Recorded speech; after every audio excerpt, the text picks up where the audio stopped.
अर्थात समस्त मुनियों में और समस्त ज्ञानियों में इन्हें श्रेष्ठ बतलाया गया। महामुनि ज्ञानी और बसहि विपिन शुभ आश्रम जानी।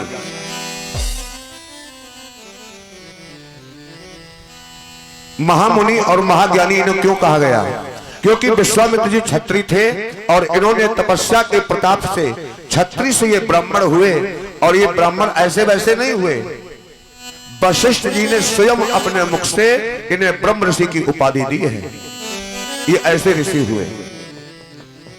बसई विपिन शुभ आश्रम जानी। शुभ आश्रम का भाव यह है कि जहां पर हमारा अनुष्ठान शीघ्र सिद्ध हो जाए। जैसे हम आप भागवत कराते हैं तो पहले अपनी जगह नियुक्त करते हैं कि जगह कहां पर अच्छी रहेगी, हमारी व्यवस्था कहां बढ़िया बनेगी, कोई दिक्कत तो नहीं होगी। ठीक इसी प्रकार से बसई विपिन शुभ आश्रम जानी। जहां पर विश्वामित्र जी रहते थे ये आश्रम सिद्ध पीठ है, जो गंगा जी के दक्षिण तट पर स्थित है, जो आजकल बक्सर नाम से बिहार प्रांत में प्रसिद्ध है। और यह आश्रम गंगा तट पर चंडी देवी के स्थान के पास में है और अयोध्या जी से 64 कोस की दूरी पर बताया गया, जहां पर विश्वामित्र जी तपस्या करते थे। ऐसा पावन स्थान तो विश्वामित्र जी तपस्या किया करते थे, तो वहां पर मारीच सुबाहु इत्यादि उसमें विघ्न डाल दिया करते थे। अच्छा, एक बात आप लोग और कभी अनुभव करना है इस बात का, जब भी आप कोई धर्म का कार्य करें तो उसमें अड़चने बहुत आती हैं, बाधाएं बहुत आती हैं, क्योंकि ये आज से नहीं, ये सतयुग से चला आ रहा है। और जहां पर और विरोध होने लग जाए, जैसे आपका कोई विरोध करने लगे परीक्षित जी महाराज, तो आप ये घबराना नहीं कभी, तो आप ये समझ लेना कि हम सही दिशा में जा रहे हैं। क्योंकि पत्थर हमेशा फल वाले वृक्ष पर मारे जाते हैं, बंगूर पर नहीं मारे जाते। यदि सफलता आपको मिल रही है तो उसमें अड़चने अवश्य आएंगी, उसे कोई नहीं रोक सकता। और यदि आपको अड़चने ना आ रही हो, लोग तुम्हें ना टोक रहे हो, तो फिर विचार करना, उसके बाद उसको कदम को आगे बढ़ाना, सोच लेना कि हम कहीं गलत रास्ते पे जा रहे हैं। क्योंकि आजकल लोग गलत ही सोचते हैं, अच्छा कोई नहीं सोचता। आप गलत जाते होंगे, आपको कोई मना नहीं करेगा, और जैसे सफलता की ओर जाएंगे तो लोग उसमें बाधाएं उत्पन्न करेंगे। अरे ये वो फलाना हो जाएगा, ये ऐसा नहीं है, अब वो फलाने पंडित ठीक नहीं, उनको बुलाओ, वो पैसे कम लेंगे, तमाम बातें होंगी। विचार कर लेना इस पर, ये कटु सत्य है, इसे कोई नहीं काट सकता। तो विश्वामित्र जी की यज्ञ में मारी सुबाहु इत्यादि विघ्न बाधा डालते थे। तो इन्होंने मन में विचार किया कि गाधी तने मन चिंता व्यापी, हरि बिनु मरय ननी शर्मापी। अब ऊपर वाली चौपाई में, नीचे वाली चौपाई में विरोधाभास है। महामुनि और महाज्ञानी, और नीचे गाधी तने मन चिंता व्यापी।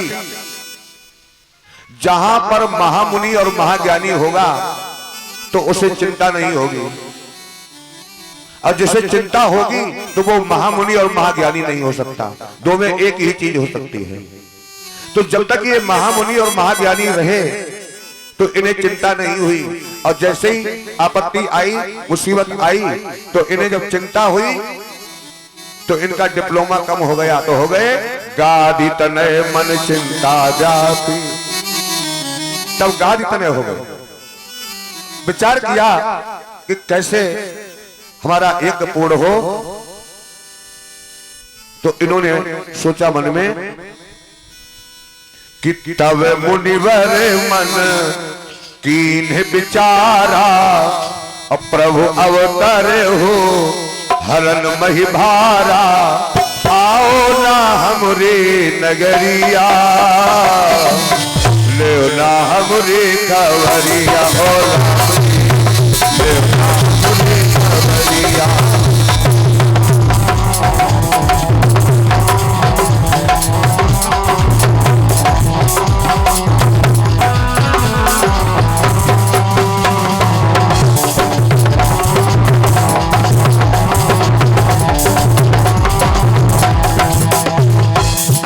सब मुनिवर मन कीन विचारा, प्रभु अवतरे हो हरण मही भारा। आओ ना हमरी नगरिया, ले ना हमरी कवरिया, ले ना हमरी कवरिया।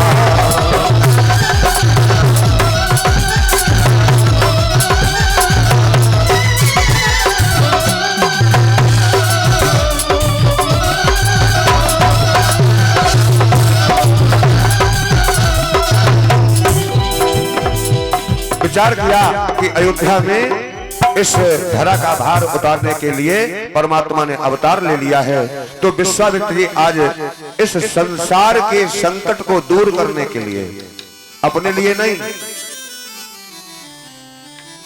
क्योंकि भगवान जब भी धरा पर आया तो चार लोगों की खातिर। अब यहाँ पर कई कई लोग टिप्पणी कर देते कि चारे के नाम भगवान आए हैं, ऐसा नहीं है। बात यह है, भगवान ने कहा है कि सब मम प्रिय सब मम उपजाए और सबते अधिक मनुज मोहि भाए। मनुष्य मुझे अच्छा लगता है और मनुष्य में तो सभी हैं, लेकिन भगवान ने उसमें फिर छटनी कर दी कि इनमें सभी लोग नहीं, निर्मल मन जन सो मोहि पावा और मोहि कपट छल छिद्र न भावा। मुझे है तो सभी प्रिय है, सभी हम ही ने उपजाए हैं, लेकिन मनुष्य अधिक प्रिय है।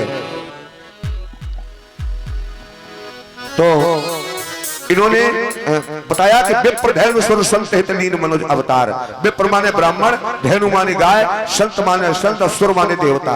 इन चार लोगों की खातिर तभी तो इन्हें कहा गया है विश्वामित्र, जो सारे संसार का मित्र हो, अर्थात विश्वामित्र। चल दिए इस संसार की खातिर मांगने के लिए जा रहे हैं विश्वामित्र जी, जबकि कहा गया है कि मांगत मांगत मान घटे, प्रीत घटे नित के घर जाए। लेकिन फिर भी नारद जी विश्वामित्र जी चलते चलते जैसे इन्होंने अयोध्यापुरी में प्रवेश किया तो राजा दशरथ के अनुचरों ने जाकर के सूचना दी कि महाराज आपकी अयोध्या नगरी में महामुनि विश्वामित्र जी का पदार्पण हुआ है। तो आज राजा दशरथ अपने साथ में ब्राह्मणों का समुदाय लेकर के और विश्वामित्र जी का स्वागत करने के लिए चले। और चलना भी चाहिए, जाना चाहिए। संत मिलन को चालिए तज माया अभिमान, और ज्यों ज्यों पग आगे बढ़े कोटि के यज्ञ समान। लेकिन संत होना चाहिए। कपड़े रंग लिए, तिलक लगा लिया, क्या संत हो गया? नहीं हो गया। संत हैं सो अंत हैं और हीन हैं सो बंत हैं। संत हकीकत में अच्छा संत कौन है? ये तिलक वाले कपड़े वाले छोड़ो, इसके अलावा असली संत कौन है? ध्यान देना आप लोग। जो आज से नहीं सदियों से जो सरहद पर खड़े हैं, जो अपनी इस भारत भूमि की रक्षा कर रहे हैं, जिन्होंने अपना परिवार छोड़ दिया, अपने माता पिता छोड़ दिए, अपनी पत्नी छोड़ दी, अपने बच्चे छोड़ दिए, और उन्हें यह भी पता है कि किसी भी वक्त हमारे सीने में गोली लगेगी, मैं मरूंगा, लेकिन फिर भी अपना कदम पीछे नहीं हटाते। इन्हें कहते हैं संत।